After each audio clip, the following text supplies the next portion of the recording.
be going through Making Bacon Part 2. I will combine these all into one video, which will be Making Bacon Complete, but for this one, this is Bad Food Blog Making Bacon Part 2. This is obviously the bit where we take it out after it's been cured, we wash it off, we leave it to stand to dry for a little while, we put it in a 90 degrees centigrade or 200 degrees Fahrenheit oven and allow it to cook for around 2 hours until the internal temperature, which, to be very clear on this, which is about 65 degrees centigrade, which we'll be using a thermometer. This is a food probe thermometer that you stick into food, and we'll be using this to ensure that the bacon is at the correct temperature. I also have a traditional meat thermometer, which I could also use for this process if I can find it, but it does have a habit of being in different places around there. Here we are. We have this more traditional meat thermometer, which goes in the oven. And on here, we'll be going for, so the oven's at 200 degrees, sorry. I believe, there it is, 140. So that's ham, that's where you cook ham to. 60 degrees or 140. So I might just stick this in it, but I do like to back it up with some digital. I've never found them to be different.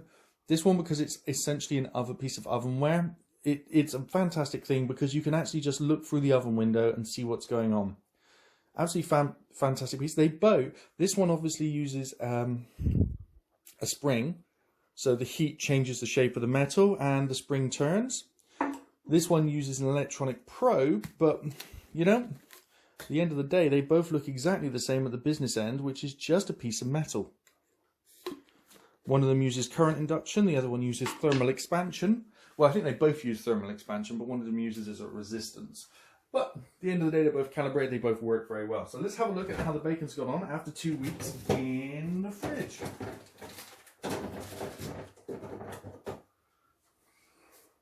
And wow, the immediate first thing you can probably see a little bit is that it's totally changed colour.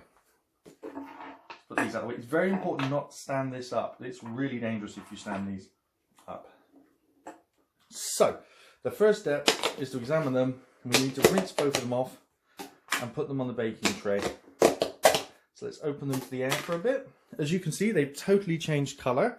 They haven't gone off per se, but they've gone a lot darker, and I think that's to do with the penetration of the salt. They've also shrunk, whereas they were mostly touching the sides when I put them in, they've pulled away, and there was a fair amount of fluid, and now it's got less. I've heard that this is you know where to take the fluid out because a lot of the curing material's in there. You can see that fluid. That contains a lot of the salt, and obviously the curing salt and everything else that's in there. What we want to do is wash the outside of that off before we put it in the oven. So,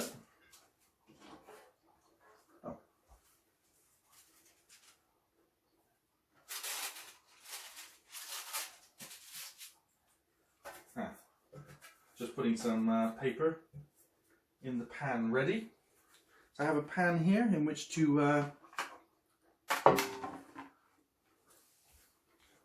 there's a pan. It's got a bit of grease in the bottom. Is this? Oh dear. You're gonna have to wash this up quickly. Okay, I'll be back after I've washed that pan up. Oh, we have another one here. Is this one going to be large enough? I didn't realise that one was dirty.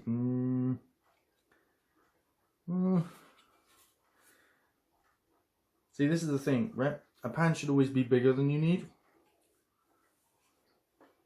I think this one's going to be about the right size. This one's clean. I didn't realise the other one had been used.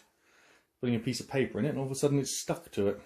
Okay, so first thing to do, let's go and rinse the meat off. And this is the bit you need to be careful with, because if there is anything nasty, you know, that's going on in this, the cooking it in the oven helps to dry the meat out. If you were smoking it, it would be doing the same. It's also washing everything off the outside. Now, this has been sitting in a bath of salt, so the chances of there being anything nasty on it are really slim. But whenever washing meat in the sink, I cannot stress you enough, please, please, please be careful.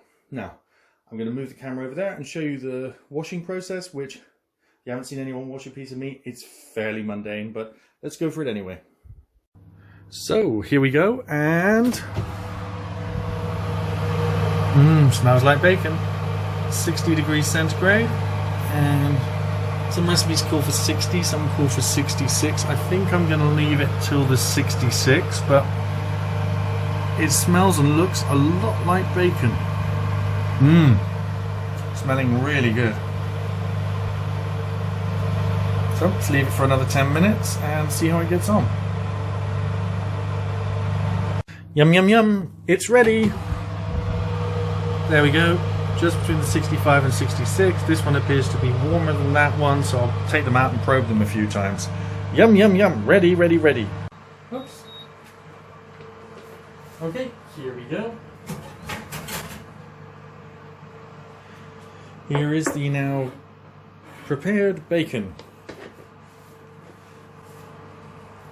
Let's use the heat probe on it. Check it's completely done. Well, the other second temperature probe anyway.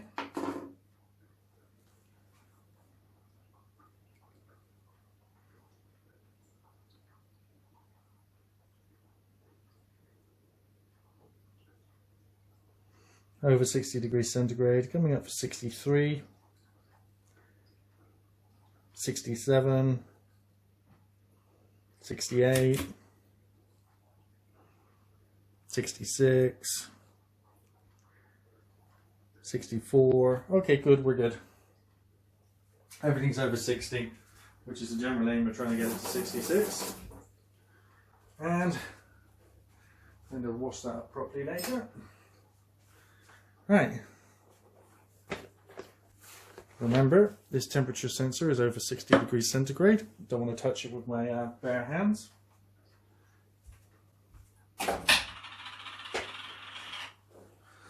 Right. This now needs to stand to cool down, but what you can do at this point is cut a couple of slices off and see what you've got. Quickly cook it and taste it and see if it's worked out okay.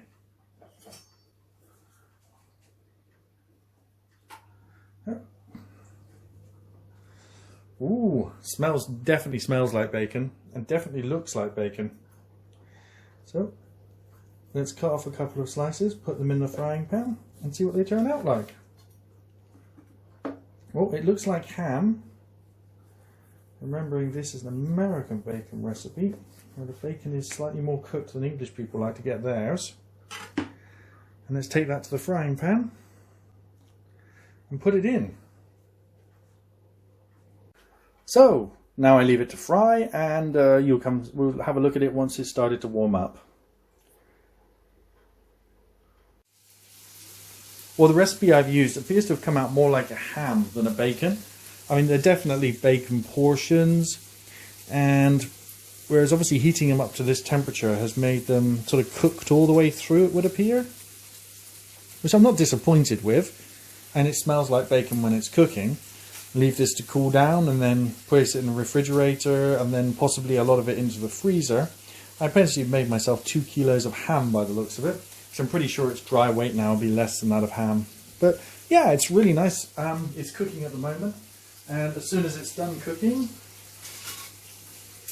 you'll be able to eat some. I'm cooking 3 slices, both of the end bits, some of the stuff in the middle. It's smelling, oh, like bacon really. It's not like shop bought bacon, it's not translucent. I mean, it would have been if I cut it up at the stage before finishing it off in the oven. But I think that finishing off the oven stage is a safety thing. It just gets it all up to temperature and makes sure the curing process, you know, has completely sterilized it. I'm not entirely sure if you need to do that, Fraser, or at the end you just need to dry it out. But this appears to make a ham rather than a bacon for my mind, but it tastes like bacon. It's certainly more salty than most regular hams I've bought. So here we are cooking in the pan. As you can see, it looks a lot more like bacon now once it's cooked, and hopefully it's going to taste a lot more like bacon, which it does.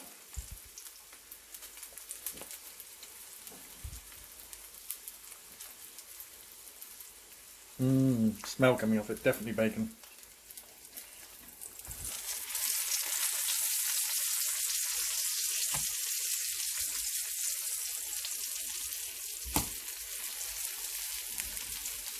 giving off a lot of fat, as bacon always does. Not exactly a heart-healthy food we're dealing with here. Okay, I'm ready to make the bacon sandwich now. I have the pieces of cooked bacon. You go in there like that. And then some tomato ketchup.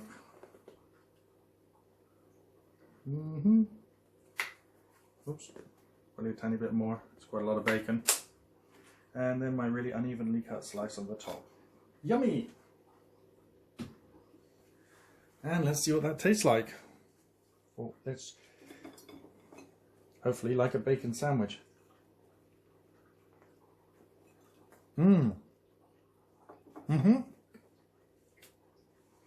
Yep, it tastes like a bacon sandwich. Thank you for watching. This has been Bad Food Vlog. This is the end of the homemade bacon two-parter, or the big long video if you're watching that one. Yum, yum, yum. Thanks for watching. Please rate, comment and subscribe.